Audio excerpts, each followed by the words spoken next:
मित्र हो, 100पेक्षा लहान संख्येचा वर्ग करायचा आहे. या ठिकाणी 93चा वर्ग. या ठिकाणी 100मधून 93 वजा केल्यानंतर 7 उरत आहेत आणि 93मधून 7 वजा केल्यानंतर 86 उरत आहेत. म्हणून या ठिकाणी 86 तसेच लिहायचे आणि 7चा वर्ग 49, 8749 हा 93चा वर्ग आहे. 97चा वर्ग. 100मधून 97 वजा केल्यानंतर 3 उरत आहेत आणि 97 वजा 3 बरोबर 94 उरत आहेत या ठिकाणी. आणि या 3चा वर्ग 9, 4 अंकी संख्या आहे. 9409 हा 97चा वर्ग आहे. 89चा वर्ग करायचा आहे.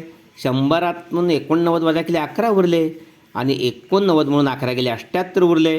परंतु 11चा वर्ग 121. 21 तसंच लिहायचं आणि 78 आणि 121 मधला 79, 7921 89चा वर्ग आहे. अशा पद्धतीनं आपण हे असे वर्ग करू शकता.